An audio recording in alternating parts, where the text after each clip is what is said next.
Radio Komunitas Balai Budaya Minomartani. Radio Budaya, Radio Warga, Radio Kita Bersama. Radio Komunitas BBM FM. Dukunglah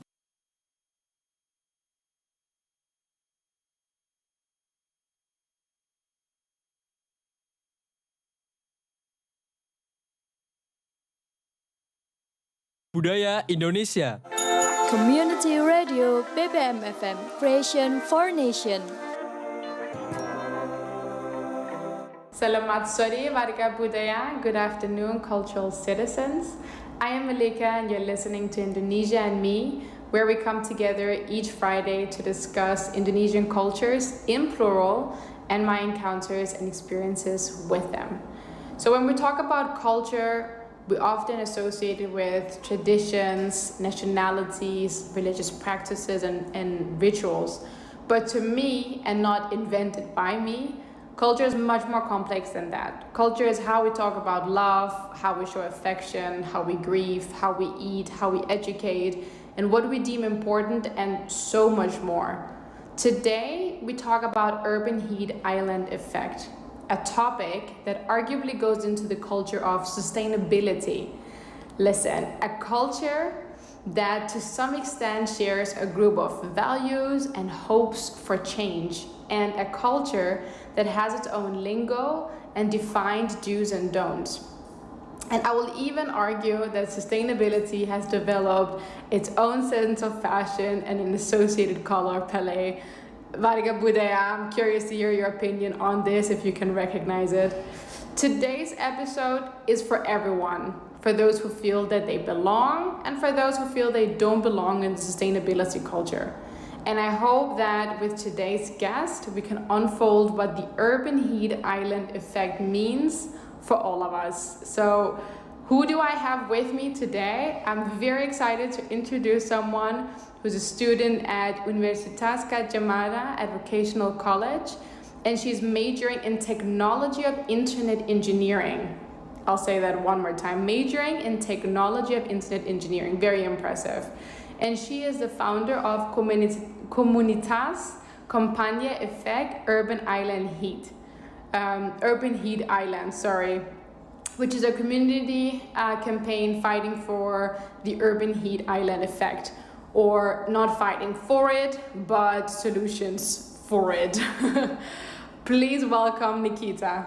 Hello warga budaya, I'm so happy to share about my passion about the urban heat island effect.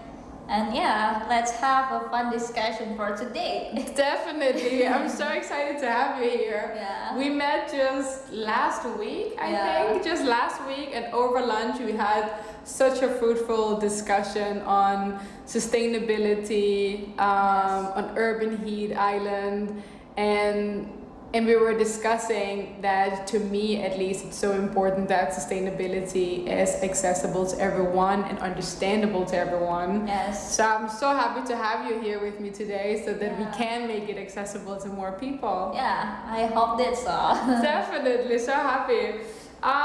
Let's dive right into it, because urban heat island was a new term to me, and I'm sure it's a new term to so many more people. So Nikita, please go ahead and explain to us what is urban heat, and when did you start learning about this? Yeah, I hope it's understandable for you, but if you need more explanation, I could go into that. So basically, urban heat island is a phenomena where an area have a higher temperature than surrounding area because of that temperature, because of that surface, like building, like the surface covered by asphalt, less vegetation, something like that. Yeah.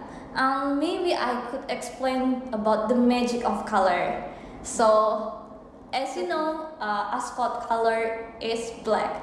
Yes. And actually, black color absorb more radiation. Okay. And at the night, it emits the heat, so we can feel heat in the night.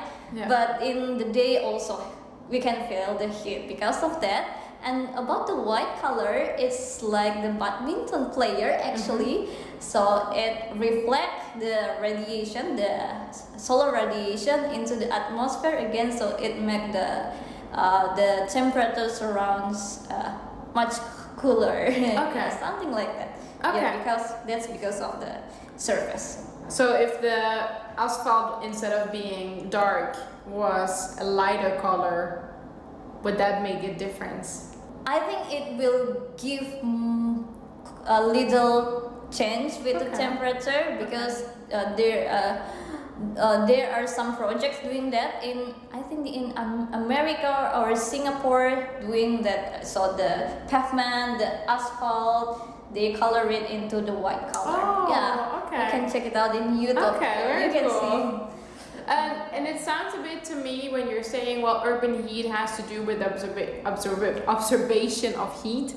To me, it goes a bit in the category of global warming. So how is global warming different from urban heat island? Yeah, the key is the causes of that. Yeah, to the same thing about global warming and urban heat island is about heat. Yeah. But the difference would be the cause and the area. So the urban heat island caused by the pavement. So maybe I can say a little terminology thing. So it calls albedo. So albedo is the ratio, the comparison between the radiation absorbed by Earth and the radiation reflect by Earth. So we will talk about building, about pavement, all about surface. So surface make the heat. But global warming, the cause is by the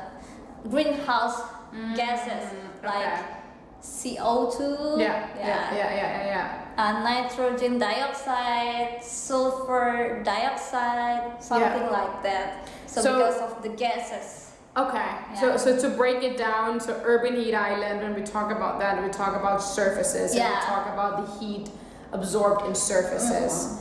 So at the end of the day, we're not talking about what's in the air, we're not talking about gases, we're not talking about the sky, but we're actually talking about the ground and the building surfaces. Very tangible, actually.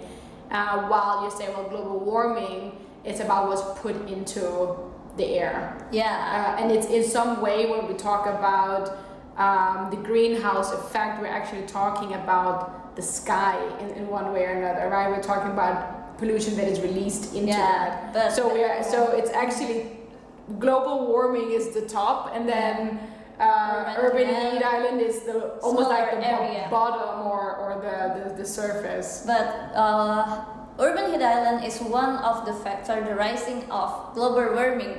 Because in the troposphere, it's hard to say in simple word, but yes, I can imagine. In the bottom of our sky, there are a layer that we call troposphere. So actually, because of Because of urban heat island, when the days they actually would be easy to reflect the heat. But when the night, it looks like we close the door. Okay. So the temperature got much hotter in the ground, and the pollution also got much much more in ground also. And is that a natural cause? So also without pollution, without the CO2 emissions, without all of that, would it also be warmer during the night, or is that an effect of pollution, of urban heat? So you're saying, well, during the night it's like a closed door. Is that a natural thing that has always been, or is it something that has become? Actually, let me think first. Can you repeat the question so I can process? Of course. Yeah, it's also me not making it clear. So you said, well, during the day it's easier for the heat to escape. That's what I understand from you. And you said during the night it's like closing the door and keeping the heat in. has that always been like that? Also 200, 300, 400 years ago, always been like that? Or is that something that has come now as an effect or as a cause of global warming? Oh yeah, I get your point. Okay, Thank you for explaining again. Of course. So, I'm happy you asked. Okay, actually, let me make it into an illustration. So actually, as we know that in urban area we have a lot of transportation, a lot of burning thing and stuff, right? Mm-hmm. So it produce more greenhouse gases. Yeah. And the process why the areas around become heat also because of greenhouse gases. Mm-hmm. So greenhouse gases, like when we play ping pong, do you know ping pong? We can imagine that the ball of the ping pong is the radiation, the heat radiation, and we can say that the greenhouse gases is obstacle to get into the sky. So they become the ping pong table actually. Yeah. So when the greenhouse gases get more and more, so we can the obstacle to get out, the obstacle of ping pong to get out much harder, right? Yeah. Definitely. So in urban area, so they emit more heat, and because of the greenhouse gases effect, so because of greenhouse effect, the heat that try to escape from the sky, it's hard to get out, right? So that's the reason why in the night get. So the closed door, the idea of the closed door, that is because of the greenhouse gases that you said. And what I'm still curious about is why is that different during the night than during the day? Actually, what I get from my lecture, from what I read, is in the day the ground will absorb the radiation. Okay. But in the night, they process the radiation and they emit the heat. It's like we eat something and we process something, it become energy, and the energy that the output in the night is the heat, something like that. So the key is in the day they absorb the radiation, they process it, and in the night they emit it, so we can feel the difference between rural area, the difference of heat in rural area and the urban area in the night by the graphic. But in the day, not the difference, not really high. Something like that. So do I understand correctly that it has always been the case, also before greenhouse gases, it has always been the case that it's warmer during the night because the ground is it's releasing heat. That has always been. What has changed now is that because of greenhouse gases, during the night and also during the day, it creates this layer, as you said, in the sky that is there during the day and during the night. But the reason why the heat is so significant during the night is because naturally the ground releases heat during the night. Actually, I want to say the thing that we call inverse temperature. So in the night, the temperature in the ground more hotter than the temperature in the troposphere in the sky layer. So it make it like the door. Because of inverse temperature. But in the because it's science word, I quite hard to say that. But in the day, the temperature in the sky hotter than the ground, so it easy for the radiation to go out. Something like that. Okay. Thank you for explaining that. And I'm curious to hear more about why Jogja is interesting. That's also what we've discussed previously, where you say, well, Jogja is such a good example of urban heat island. I know also New York is a great example of urban heat island. Why is that? Okay, maybe because a lot of people come here, right? And then it makes more building, more transportation, and yeah, something like that. So as I say before, we will talk when we talk about urban heat island. We will talk a lot about building, about the surface. Yeah, because the instantion will build a lot of building for facilities. So people need to think first about the sustainability. We talk about sustainability, how they build the building and how they stay keeping the vegetation. Because Jogja, in my data, Jogja is also one of the place have quite big impact of urban heat island. Like you can feel the heat, right? Definitely. So weather. I've been now in Jogja for a bit more than 6 weeks now, and I've done 2 trips outside of Jogja, one to the Komodo Island and one to Bali, and it's much colder. Especially during the night, it's so much more fresh. When you open the window and you open the door, there is this fresh air coming in. When I open my balcony door here in the city center of Jogja, there is nothing coming in. There is nothing coming in. So what you're saying to me makes a lot of sense, because it's not so abstract. For me, that is exactly how I have felt it. So it's very accurate. Maybe when we talk about the temperature, it will be around 30 degrees Celsius, right? Sometimes it can up to 34 degrees. Oh my god, it's just too much.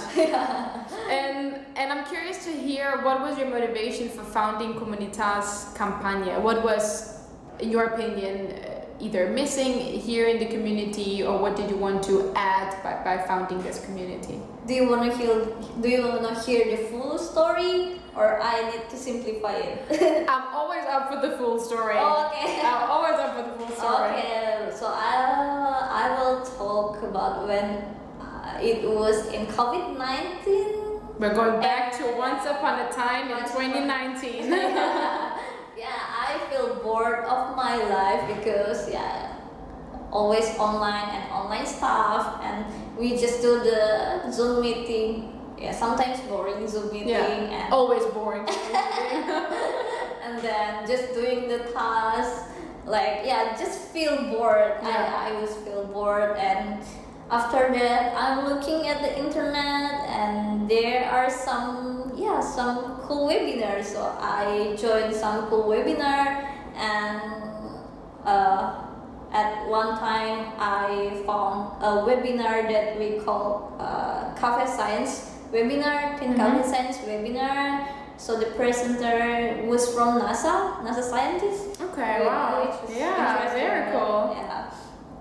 And at the end of this webinar, there are door prize time. So the door prize, they did the spin the wheel, the name, and I got the door prize. So since that, I start talk with the adult leader there, because we talk about door prize, and I also talk about how I got interest in the cafe science. And the adult leader, actually the webinar is from America, and New Mexico. The school name is Santa Fe Indian School, so it actually Indian American school, native Indian American school. So her name, the leader name is Miss Kate Salah. She's really supportive person, and she really excited to invite me into her cafe science. And since that, I become a team leader there. So we do event organizing. So we create that webinar too. webinar like that, and I talked to a lot of scientists there because we organized the thing, organized the event, and at one time they introduced me about urban Hit Island, and I looked back into my hometown Pontianak, and I realized that the heat and the struggle I got because of that heat is a problem that has name, and the name is urban Hit Island. So you could name the problem. Yeah. Okay, That's the name. Yeah. I read a lot about urban Hit Island and what is the problem and what is the solution that we can make. And at the time, I think about how I could make a community, how I could engage the people for this issue, because we actually know the problem, right? We actually feel the problem. Yeah, definitely. But we don't know the name of the problem. We don't know how to solve it, actually, what causes. Yeah. After that, I think I can do that by calling and texting my close friend. And my close friend also realized about my explanation in urban Hit Island, and the day of my community to start until now. Okay. And speaking of your friends, of the ones following your Instagram, your YouTube, so your readers, your listeners, I've noticed an interesting thing is that you refer to them and you address them as superheroes. Yeah. And I'm curious to hear why that is. How did you come up with it? Yeah. Actually, our audience or target is young generation. Okay. And young generation would be run the world in the future, and if they don't do something in the future, we couldn't save the earth. Yeah, people saving something, we can call it as superhero. So I also engage people and emphasize people that they are superhero, because we need to be together to save something. Definitely. About sustainability. So I always say salam superhero at the end of our event. Just to make sure that you are amazing. You are something, you can make something for this earth. No, I love that. I really love it, because I think so often when you talk about sustainability, and have talked a lot about this with friends as well, I think it comes with such shame sometimes, or such guilt, as if you're not doing enough, you should be guilty. And I'm not, and I guess I understand a bit where that comes from. It is because people are passionate about wanting to do something better. But I think whenever something is connected a lot to shame and guilt, it generates a lot of negative feelings. So if people want to foster sustainable actions, what works really well, in my opinion, is to praise people, to believe in people, but not the other way around, to say, oh, you're so bad for not doing it correctly, you're so bad for not making all the right choices. Well, we don't always know what the right choices are. And when I was scrolling through Instagram, I was looking through your YouTube channel, I just noticed such a positive energy, because you refer to people and your followers as superheroes, and I thought, oh yeah, we are, even if it's small steps, we are superheroes. Even following your Instagram makes someone a superhero, because you're taking a small step in that direction. So I really enjoyed it, because you're really praising people, and I think sharing a lot of positive energy. Yeah, definitely. Positive energy is the key also. No, it really is. It really is. Okay, Warga Budaya, I think it's time for a break. We've processed a lot of information, and I think it's time to refill your water bottles or to get a cup of tea so that you're ready for second round with Nikita. And Nikita has chosen a song for the break. So please share what that song means to you and why you have chosen that song. Yeah, it's actually a song from cartoon. Okay. It's actually superhero cartoon also. Okay. But the message is how we fight for saving the earth. So I love that song. Yeah, that's the that's the song that I like, and I love the singer. I love the melody. Mhm. Yeah, I love the message also. Yeah, I love all the things about. You love all the things about it. Okay, great. I hope Varga Budaya you're gonna enjoy it just as much, and then speak to you right after the break.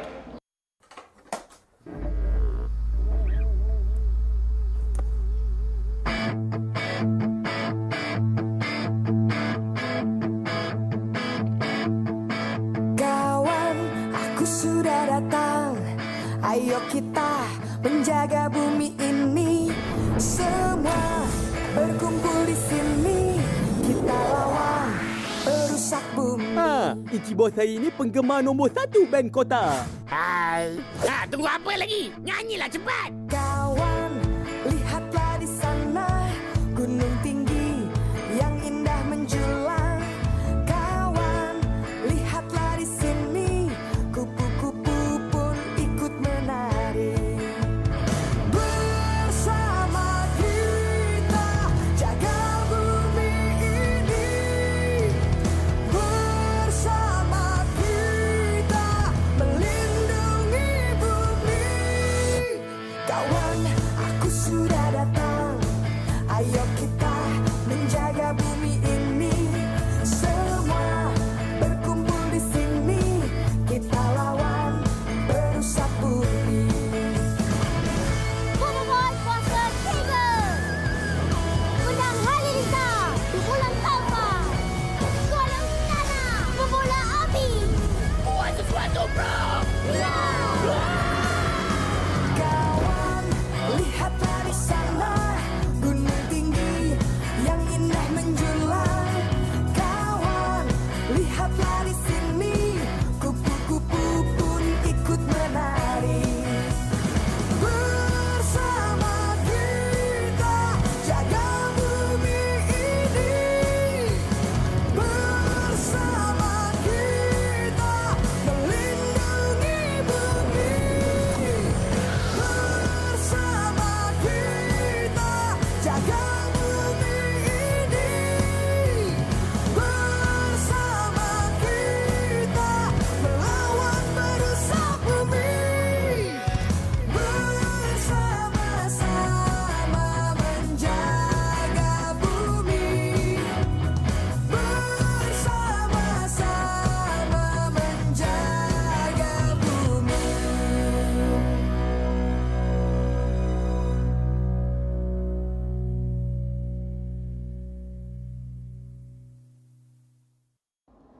Hello, Varga Budaya, and welcome back to our broadcast today on sustainability and more specifically on Urban Heat Island. And I'm here with Nikita. Yeah, hello. Budaya. I hope you've had some time to process all the information, and we'll dive right back into it. Nikita, what I noticed is, again, speaking of your Instagram, you make an extensive argument on the use of air conditions or ACs. And I am myself born and raised in Denmark. You will not see a lot of ACs around. It's a fairly cold country. So when I came to Georgia, I also noticed that there are a lot of ACs. And it's even a funny story. Last week I was out for dinner with my husband, who's also here, and it was freezing inside the restaurant. And so we looked around, and in this relatively small space, we counted 8 ACs. Eight. Yeah. That was quite a lot. But I'm curious to hear why this focus on ACs, and also, well, the AC has a purpose, right? The purpose is to cool down that specific room. So if I would be someone who would love that it was cold inside, which I happen not to be, but if I was, my argument would be, well, what is my alternative? What do I choose if I don't choose for the AC? Yeah. So can you help us out here? Yeah, actually, this problem is really super complex. Yes. But maybe I could explain a little bit about the using of AC. So actually, the layer of the sky, we have stratosphere and troposphere. So stratosphere is much upper than troposphere. So troposphere is the sky we see, the sky near to us. Okay. So Closest to us. Okay. yeah, closest to us. And then the troposphere is quite far away from us. Okay. And the sea, so the AC relays CFC, right? CFC gas, and actually it would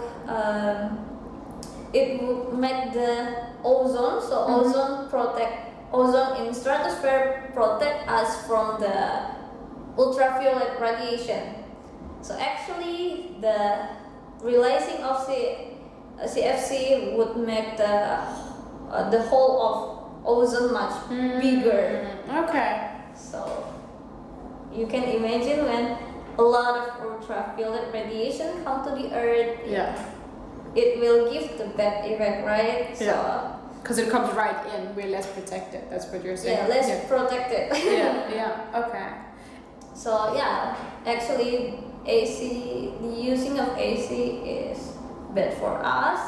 And actually when we talk about social economic, so maybe people who got enjoyable in the room only for people have much higher economy. But when we think about people more, people have less economy, something like that, they work a lot is in outdoor and they don't have budget to buy AC. Yeah. And when we talk about SDG or sustainability, we want sustainability accessible for everyone, right? Yeah.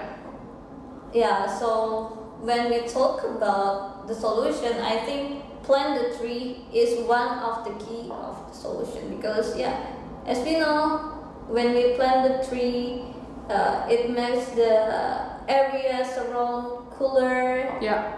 And not only for people have higher economy, but lower economy For everyone. Also, for everyone. Yeah. But it's still complex because people much concerned about building, about transportation. Yeah. But for now, maybe we could give a concern about urban planning. Yeah. For like planting tree in urban area, make urban forest or something like that. But I can say it's complex. It's not an easy job. No, definitely. That's why community engagement, community building is important. So it could help government or someone that has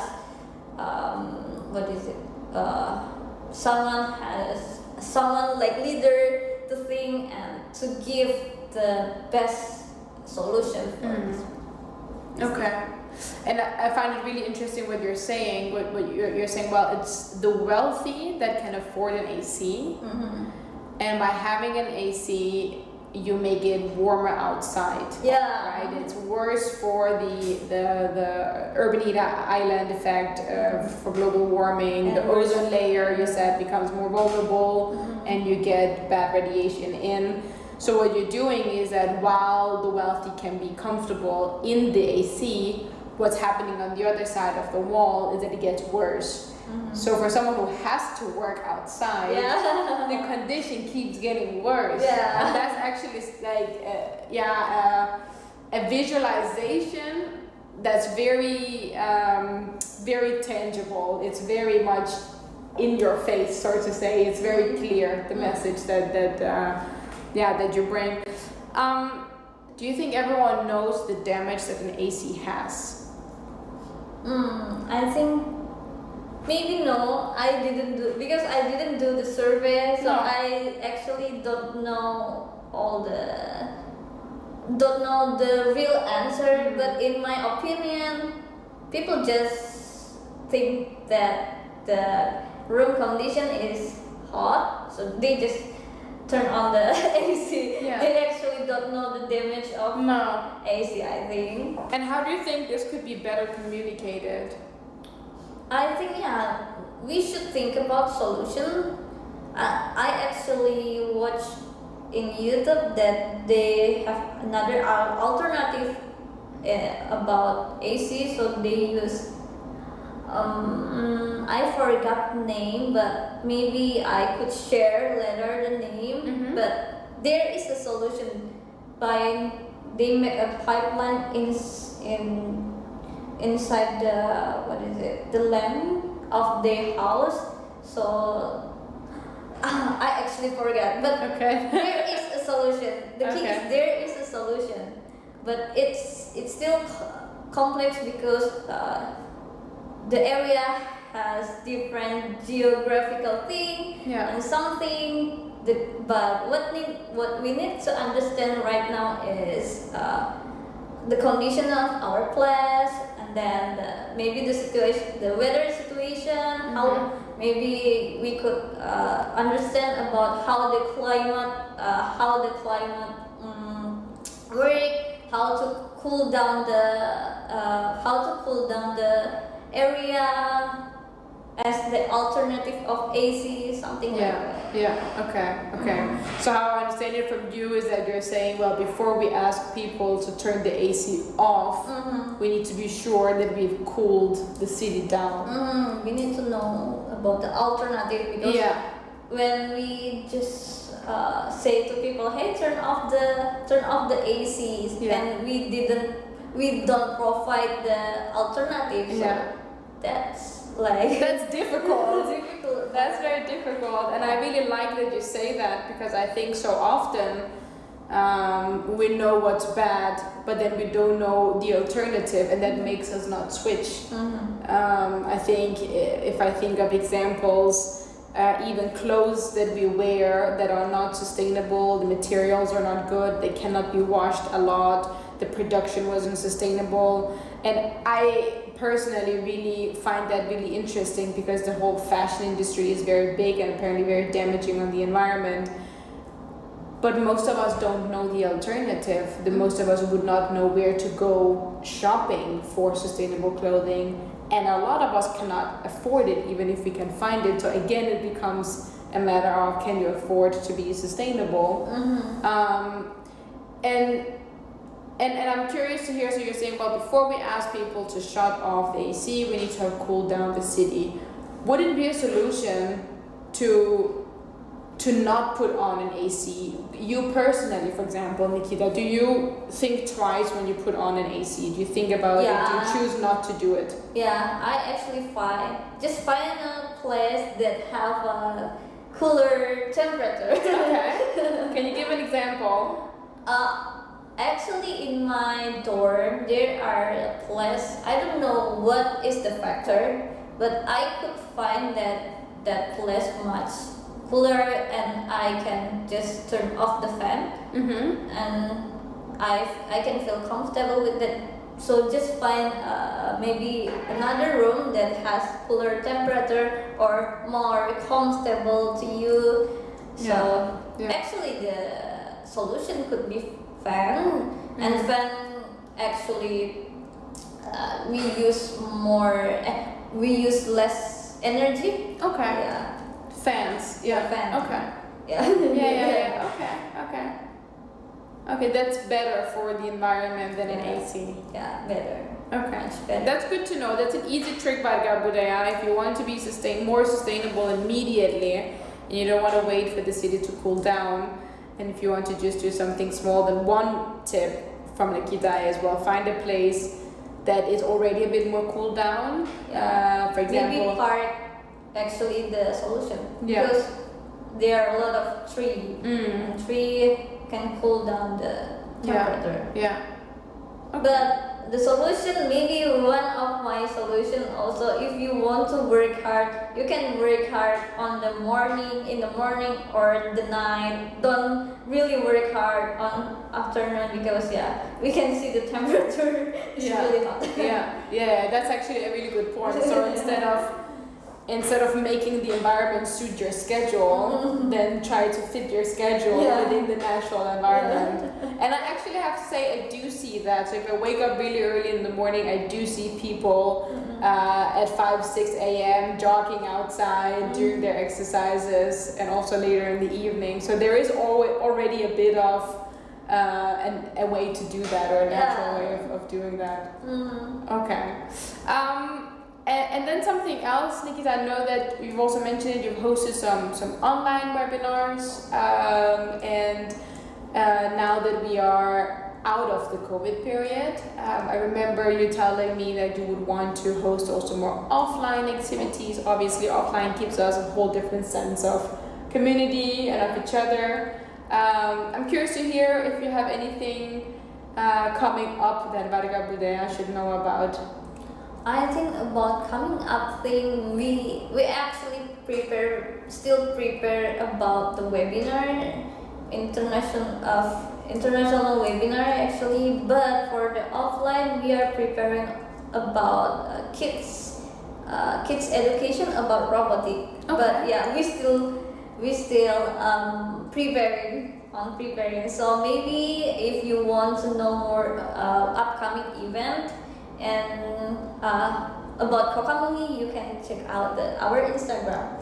Kokamuhi, just type Kokamuhi, you can find Kokamuhi. I'll definitely also put it in the YouTube and also on Instagram so that people can find it. Yes. And speaking of your communities, speaking of komunitas, kampanye, Efek Urban Island. Effect Urban Island. I'm curious to hear what you hope to reach with this community, if you have a certain goal for this community. I think the goal is get people awareness about urban hidayah effect, because if you don't have awareness of something, how you believe something, right? Yeah, definitely.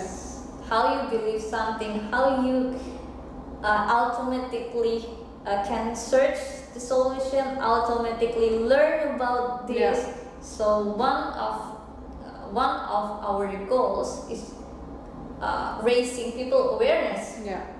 Yeah, maybe just classic thing, raising awareness, but when there's no awareness, there's no belief.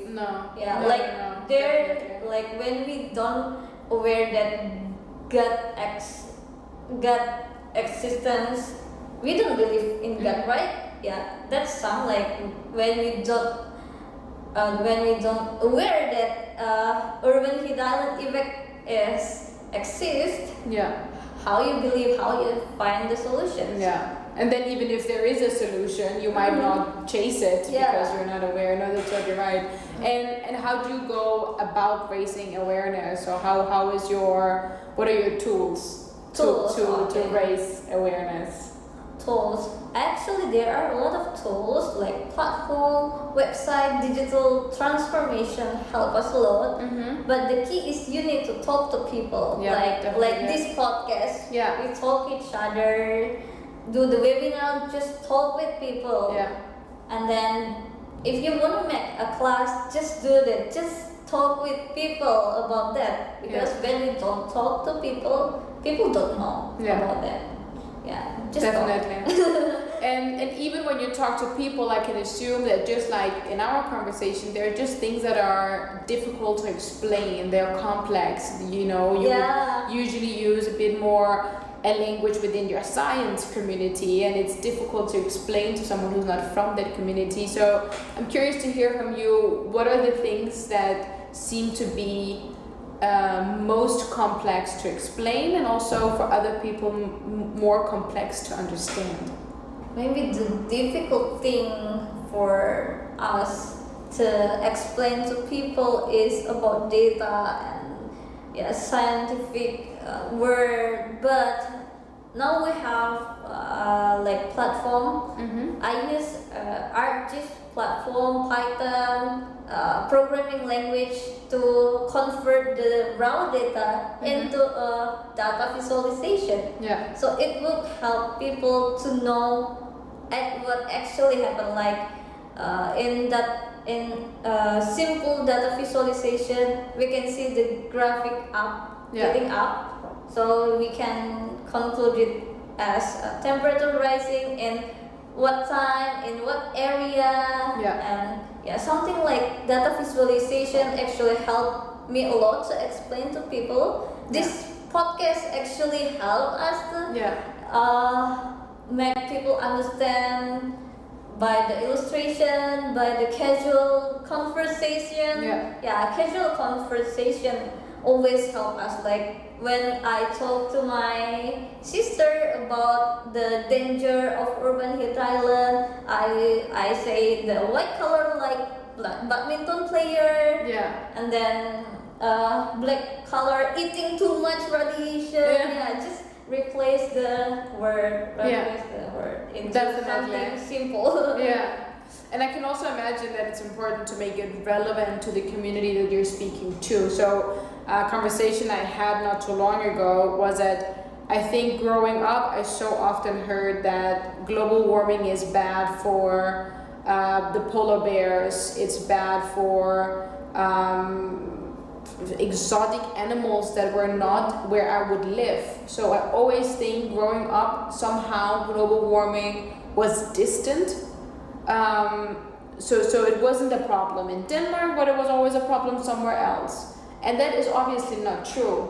It's global warming, it's global. Exactly. But I think it's so important to, when you communicate to someone, to a community, to people, to have a conversation, to make them understand so that they can relate to their own lives. Because if we always give example of something that is on the other side of the world, or something that will happen in 100 years, 200 years when I am no longer here, it becomes very abstract. So what I really loved about our conversation now, but also the first one we had, was that you were very much saying, well, it's an issue here in Jogja. And I am situated here in Jogja. It was very easy for me to understand your examples of the heat, of the concrete, of the buildings. And I think that is really, really important to make sure that your examples are relevant to the people. And that's maybe also where I see a gap between some scientific proofs and then the communication to people that are not in the science community. I don't know if you can relate to that sometimes that gap can be quite big. So it's really important to find words and examples that fit. Sometimes it's hard to say the terminology, but when we think quite longer, you can, your brain can create the answer. What is it? The lamp? Definitely, the lamp that goes on. No, it's really true. It's really true. I think especially with such a global issue, which obviously global warming, sustainability, urban heat island, it needs to be accessible to everyone. So I really think it needs to be explained. You need to be able to explain it to a child and to my grandma. Those are the two examples that I so often give. Like if you can explain it to a 5-year-old and to I'm just saying my grandma, but any grandma for who this is very complex for me is as well. Then I think you can get very far in your not you as a specifically, but in general communicating sustainability. If you can communicate it to people that find this particularly complex. I actually interested when you talk about we need this accessible for grandma, for elderly, because they have more risk of heat stroke, heat illness, and they need to have awareness when the temperature get higher. Don't spend too much time in outdoor, something like that. We need to explain this to elder people because they have much more risk of heat stroke, heat illness. Definitely.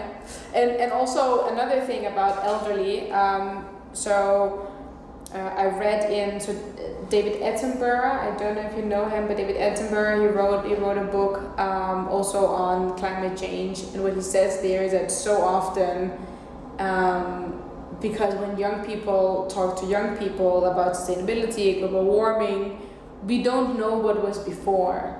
So I can only compare so many years back, right? I don't know what I'm comparing to. For me, it has more or less always been this warm. For me, it has always more or less been this green or not green. These animals that I see now, they were also there maybe 10 years ago. But I think elderly have seen a different world. Yes. Elderly, they have seen Georgia change. They have Yes. seen the salmon being much bigger, as David Attenborough says, and now it's much smaller. Also because of sustainability-related issues, overproduction or overconsumption of fish.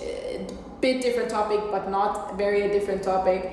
I think it's so important to speak with people that have lived for so long. They have seen it differently, so they can also say, well, there was a world before this. Yeah, I agree with you. Before we know how to give solution for the future, we need to know about the past. Definitely, yes. You said that in simple words. I was making it a bit too complex. Yeah, exactly. I find that really important. Yeah. They have to be part of this conversation, I think. Yeah. Yeah. Next time your grandma will come to you. Next time my grandma will come from Turkey. Here, I have one grandma left, and I'll ship her to Georgia.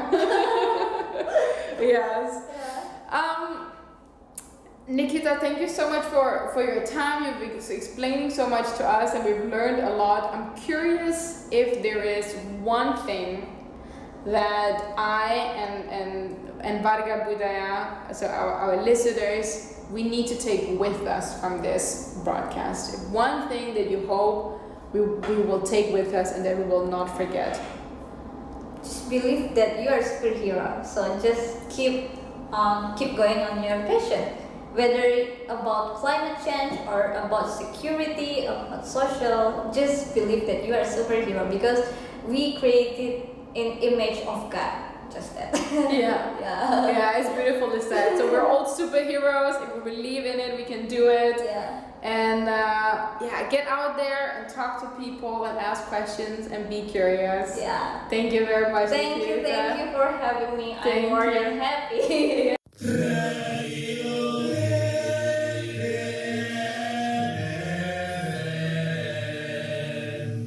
Terima kasih. Anda sedang mendengarkan Radio Komunitas BBM FM 107,7 MHz. Dipancarkan dari kawasan Balai Budaya Minomartani, Radio Komunitas BBM FM.